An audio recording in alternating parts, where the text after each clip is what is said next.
साथियों नमस्कार। साथियों, जैसा कि हम जानते हैं ट्रंप चचा ने भारत पर 25% टैरिफ लगा दिया है और एक के बाद एक धमकी दिए जा रहे हैं, ट्वीट किए जा रहे हैं और पूरी कोशिश कर रहे हैं कि कैसे भी भारत से संबंध खराब हो जाएं।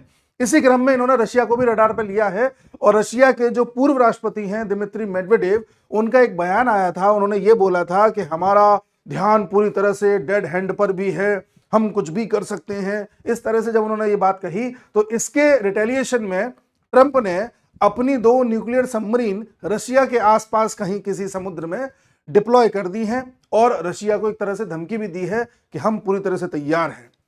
हालांकि ट्रंप ने यह भी बोला है कि 8 अगस्त तक रशिया कैसे भी यूक्रेन पर जो हमला कर रहा है उसे रोक दे, वरना रशिया पर और ज्यादा सैंक्शंस लगेंगे। यहां तक कह दिया है कि रशिया के ऊपर हम डायरेक्ट हमला भी कर सकते हैं। इतनी बातें कहने के बाद ट्रंप चचा ने हर वो काम कर लिया जिससे इंडिया, चाइना, रशिया जैसे देशों के साथ संबंध खराब हो सके। अब साहब एक बात बताते हैं, आप गौर कीजिए, पिछले 24 घंटे से खबर चलाई जा रही है कि भारत ने रशिया से तेल लेना बंद कर दिया है। फिर खबर चलाई गई कि भारत की जो पीएसयूज हैं, जो ऑयल रिफाइनरीज हैं, वो रशिया के द्वारा भेजा गया तेल एक्सेप्ट ही नहीं कर रही हैं। ये जो एक खबर चलाई गई थी, ये जानबूझ करके चलाई गई थी।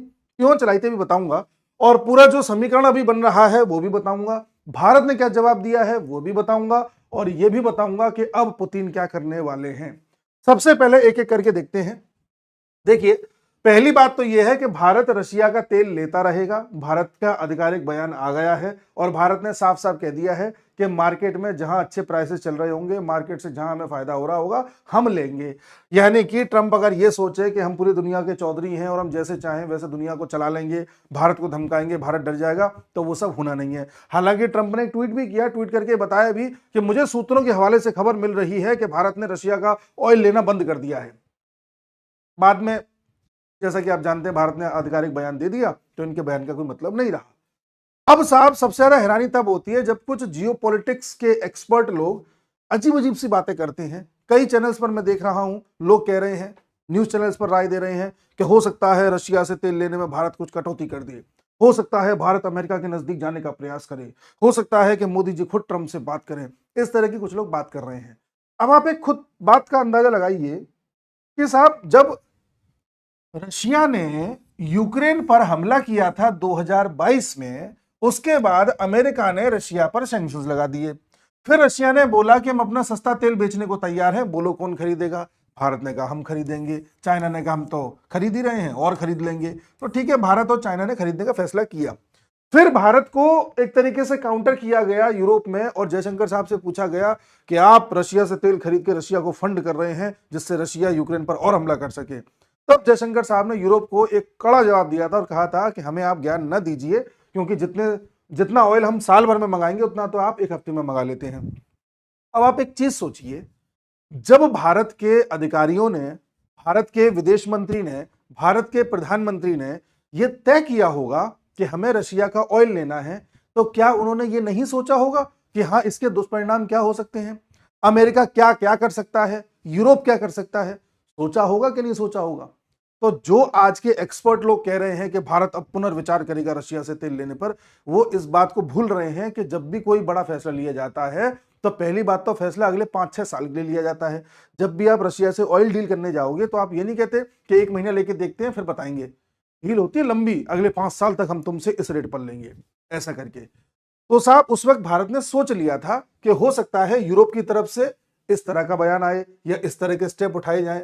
अमेरिका हो सकता है हमें पहले चेताए, डराए, धमकाए, लेकिन भारत हर चीज के लिए तैयार रहा। भारत को यह पता था क्या क्या हो सकता है, जबकि उस समय अमेरिका में डेमोक्रेट्स की सरकार थी, जो बाइडेन की सरकार थी।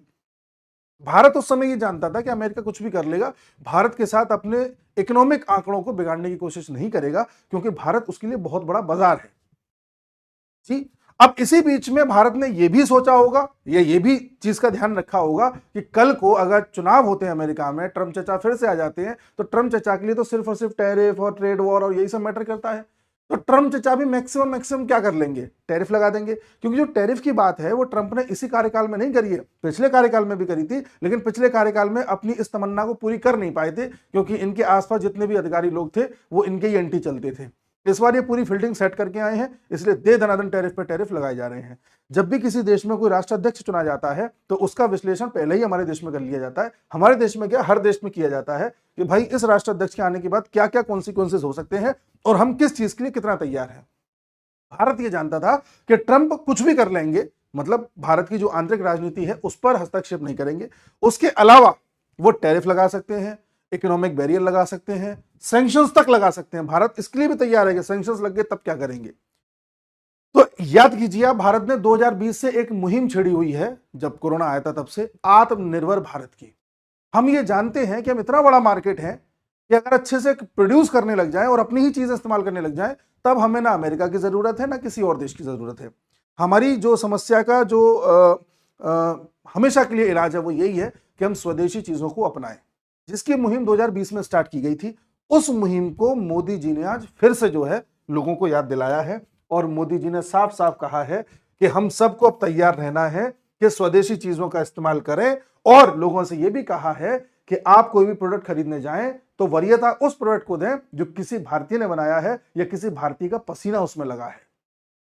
क्योंकि इनको पता है कि ट्रंप ने जो टैरिफ लगाए हैं उस टैरिफ के बाद फर्क हमें कुछ नहीं पड़ना। यह बात भी एक आधिकारिक तौर पर आ चुकी है। देखिए कि अगर ट्रंप के टैरिफ 25% लगाने के बाद बुरे से बुरा हाल भी हम देख लें, मान लो हमारा माल कोई न खरीदे वहां पे, तब भी हमको जो बुरे से बुरा इंपैक्ट पड़ेगा वो हमारी पूरी जीडीपी की 0.2% ग्रोथ को कम कर देगा। हम 6% से ज्यादा ग्रोथ कर रहे हैं, दुनिया में सबसे तेजी से ग्रोथ करने वाले देश हैं, उसमें भी 0.2% तक हमको अफेक्ट करेगा, जिसको भी हम मैनेज कर सकते हैं।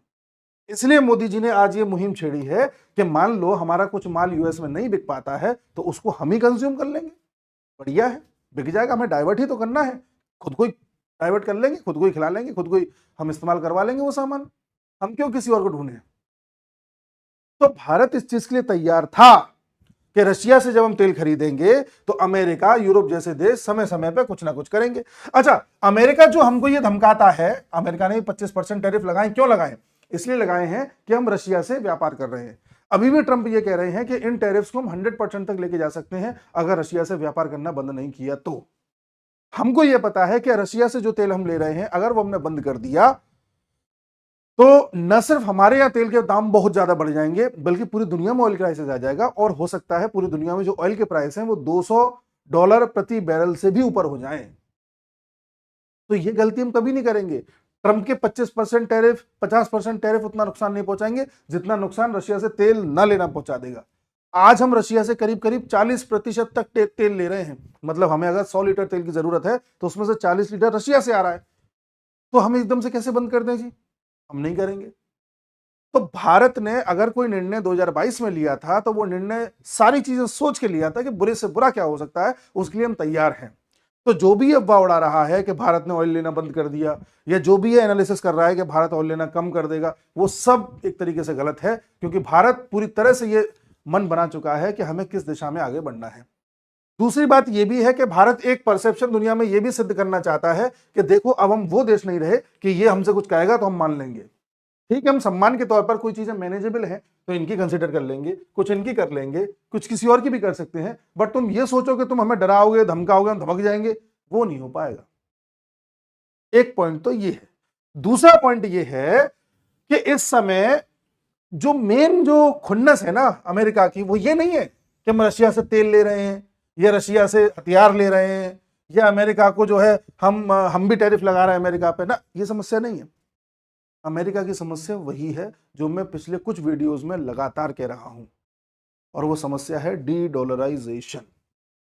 डी डॉलराइजेशन का मतलब है उसे ये पता है कि रशिया ने एक ऐसा बीज बो दिया है पूरी दुनिया में जो 2022 के बाद से लगातार बढ़ते ही चला जा रहा है, और वो है लोकल करेंसीज का प्रयोग। सबसे पहले आपको याद होगा इंडिया ने जो लोकल करेंसीज का एक तरीके से एग्रीमेंट किया था वो रशिया के साथ किया था कि हम रुपी और रूबल में ट्रेड करेंगे। फिर भारत ने अपने अड़ोसी पड़ोसियों के साथ कर लिया, यूएई के साथ कर लिया, अन्य देशों के साथ कर लिया, इधर एशियन कंट्रीज में। ये बात यूएसए को अंदर अंदर खाई जा रही है कि ये तीन देश मिलकर के क्यों अपनी मनमानी कर रहे हैं, क्यों नहीं डर रहे हैं मेरे से। रशिया को यूएसए तब से डरा रहा है 2022 से, सैंक्शंस, ये वो। चाइना को आप याद करिए, ट्रंप ने किस तरह से बार बार चाइना को टारगेट किया, हम चाइना पर 150% टैरिफ लगा देंगे, ये कर देंगे, वो कर देंगे, और सबसे लास्ट में उसने इंडिया का नंबर लिया। क्यों इन तीनों देशों के पीछे हाथ धो के पड़ गया है? क्योंकि तीनों देश मिलकर के, या कहें कि जो ब्रिक्स है वो मिलकर के इस समय डी-डॉलराइजेशन कर रहे हैं। और भारत ने जब ये निर्णय लिया था कि हमें सस्ता तेल चाहिए, तो उस निर्णय में न सिर्फ सस्ता तेल हम ले रहे थे, बल्कि हमारे दिमाग में ये भी था कि हमें किस तरह से अपनी करेंसी को एक तरीके से ज्यादा चलन में लाना है और उसकी वैल्यू बढ़ानी है। हमारा अगर उद्देश्य देखा जाए तो हमारा उद्देश्य है अपनी करेंसी को ऊपर करना। अब उसमें किसी का डॉलर नीचे गिर जाए तो उसमें हम क्या करें? हम तो अपनी करेंसी को ऊपर कर रहे हैं। तो हम अगर कोई स्ट्रेटेजिक मूव लेके चल रहे हैं तो उसके पीछे कई सारे आयाम हैं। और पिछले लंबे समय से जो रशिया प्रयास कर रहा है लोकल करेंसी का, वो तो हो ही रहा है। साथ में आप याद कीजिए, रशिया लगातार चाइना से बातचीत करके चाइना को यह मनाने की कोशिश कर रहा है कि तुम इंडिया के साथ अपने संबंध अच्छे कर लो। याद कीजिए, एक थ्योरी ये भी निकल के आती है कि लास्ट ईयर जब चाइना ने गलवान से अपनी फौज को वापस बुलाया था, तो उसके पीछे कहीं ना कहीं रशिया का भी हाथ था। यानी पुतिन ये चाह रहे हैं कि भैया तुम जो प्लान हम लेके चल रहे हैं उस प्लान पर चलो, भी आपस में लड़ने का टाइम नहीं है। इस पूरे प्लान की वजह से अमेरिका तिलमिलाया हुआ है। इसलिए अब अमेरिका में लेख छप रहे हैं कि डी-डॉलराइजेशन करने की जो लोग सोच रहे हैं उससे कुछ होना नहीं है। जब होना नहीं है तो तुम लेख क्यों छाप रहे हो? बताओ। आज पूरी दुनिया में जो 95% ट्रेड होता है वो डॉलर में होता है। अगर ये 95 से 60% भी आ गया ना, तो अमेरिका समझ लीजिए, इन्होंने जो डॉलर छाप छाप के दुनिया में चलवाए हैं, उससे सिर्फ और सिर्फ इन्होंने दुनिया को परेशान किया और कुछ नहीं किया। अच्छा, ये क्या करते हैं? इनके पास रिसोर्सेस सब हैं। इनके पास ऑयल है, इनके पास गैस है, लोहा है, गोल्ड है, यूरेनियम है, सब है इनके पास। लेकिन अपना जो है सस्ते दामों में किसी को नहीं बेचते, उसको यूज भी नहीं करते। दूसरों का लेते हैं सस्ते दामों में और उन्हीं को आपस में घुमाते फिराते रहते हैं। भाई हम तुमसे तेल ले लेंगे, तुम दो सस्ता, तुम दोगे ही नहीं। तुम अपना तेल भी खुद यूज नहीं कर रहे अभी तक, तो कम बहुत कम कर रहे हो। दूसरे देशों में जहां तुमने आग लगवाई थी वहां से डील्स करके सस्ता तेल ले रहे हो। क्यों? क्योंकि तुम्हारा डॉलर का चलन बढ़े। एक मैं थ्योरी और बताता हूं। अमेरिका ने धीरे धीरे पूरी दुनिया में ऐसी डिमांड्स क्रिएट करवा दी, ऐसी चीजें जबरदस्ती इंट्रोड्यूस करवा दी, लोगों से खरीदवा दी जिन चीजों की कोई जरूरत ही नहीं थी। ऐसी डिमांड्स क्रिएट करने से क्या हुआ? जब चीजें बिकेंगी, लोग खरीदेंगे, तो जाहिर सी बात है डॉलर का चलन बढ़ेगा। सिर्फ डॉलर को चलाने के लिए इसने कई सारी चीजें फालतू की दुनिया में चलवा रखी हैं। अब भारत, रशिया, चाइना जैसे देश न सिर्फ उन चीजों का चलन कम कर रहे हैं, बल्कि अब डॉलर के चलन को भी कम करने का प्रयास किया जा रहा है। इस बात से तिलमिलाया हुआ है अमेरिका। अच्छा, यहां पर अगर डेमोक्रेट्स की सरकार होती, बाइडेन होता, ओबामा होता, या ये कमला हैरिस होती, ये लोग भी भारत, चाइना, रशिया के खिलाफ एक्शन लेते। लेकिन ये लेते पर्दे के पीछे वाले, वो डीप स्टेट्स वाले एक्शंस। तो भारत में एक काम करो, कहीं पर एक आंदोलन छुड़वा दो, कहीं पर ये करवा दो, कहीं पर वो करवा दो, जैसे आपको पता है हो रहे थे पिछले साल तक। ट्रंप थोड़ा सा रिएक्शन देने वाला व्यक्ति है, ये रिएक्शनरी है। इसने झलझलाहट में आकर के, अरे नहीं नहीं मैं कह रहा हूं तुम लगाओ टैरिफ, में देखता हूं क्यों क्या करेगा। तो उसने जो ये चीजें करी हैं वो इसकी फ्रस्ट्रेशन का नतीजा है। और इस समय इसी बात का आनंद ले रहे हैं रशिया, इंडिया और चाइना जैसे देश। भारत बहुत सूझबूझ के साथ आगे बढ़ रहा है। लोगों को लगता है कि भारत पे क्या हो जाएगा, क्या नहीं हो जाएगा, कुछ नहीं होने वाला। इसलिए ट्रंप ने हड़बड़ाहट में क्या बयान दिया कि हमने रशिया के पास 2 अपनी न्यूक्लियर सबमरीन लगा दी है। मेडवेडेव ने जो बोला है, हम उसका जो है पूरी तरह से खंडन करते हैं और देखते हैं रशिया क्या करता है। तो रशिया ने भी क्या रखा था, मेडवेडेव ने यही बोल दिया था कि जो डेड हैंड है हम उसका भी उपयोग कर सकते हैं। अब ये डेड हैंड क्या है? डेड हैंड ये है साहब कि रशिया ने या सोवियत संघ ने जब कोल्ड वॉर चल रहा था तो उस एरा में एक ऐसी व्यवस्था बना ली थी, एक सेमी ऑटोमेटिक व्यवस्था है, जिसमें कभी भी रशिया को ये लगा कि उसके ऊपर न्यूक्लियर हमला हुआ है या कहीं से रेडिएशन उसके ऊपर आ रहा है या उसके एटमॉस्फेयर में किसी प्रकार की कुछ ऐसी रेडियो एक्टिव तरंगें आ गई हैं, तो ऑटोमेटिक एक व्यक्ति के इशारे पर बटन दबाया जाएगा, जिससे कि अपने आप रशिया की तरफ से इंटरकॉन्टिनेंटल न्यूक्लियर मिसाइल्स निकलेंगी और दुश्मन देश पर बरस जाएंगी जहां से भी वो आ रहा होगा। ये चीज कोल्ड वॉर में इन्होंने तैयार करी थी। अमेरिका के पास भी है ये व्यवस्था, रशिया के पास भी है। इसको डेड हैंड भी बोलते हैं, इसका दूसरा नाम पेरीमीटर भी है। तो इस बात को लेकर के अब कोल्ड वॉर एरा में ये बना हुआ था। फिर जब रशिया बन गया बाद में 1991 के बाद में, तब इसको दोबारा से और ज्यादा बेहतर किया गया और अब पूरी तरह से सक्रिय है, जैसे पहले था उससे भी बेहतर स्थिति में सक्रिय है। इस बात से अमेरिका परेशान था और अब इसका जिक्र करके मेडवेडेव ने ट्रंप को और ज्यादा खुली चुनौती दे दी है, जिसके परिणाम में ट्रंप ने इस तरह से न्यूक्लियर सबमरीन डिप्लॉय करी है। ठीक है साहब, अब इस पर पुतिन ने कुछ बोला है? नहीं बोला है। रशिया ने कुछ बोला है? नहीं बोला है, कुछ नहीं बोला है।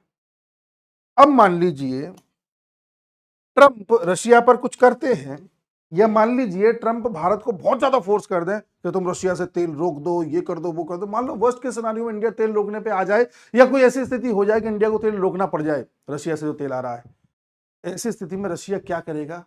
उसकी एक रिपोर्ट चल रही है मीडिया में, और वो रिपोर्ट ये है कि ऐसी स्थिति में रशिया ये सीपीसी पाइपलाइन को बंद करवा देगा। अब ये सीपीसी पाइपलाइन क्या है साहब? ये सीपीसी पाइपलाइन है कैस्पियन पाइपलाइन कंसोर्टियम।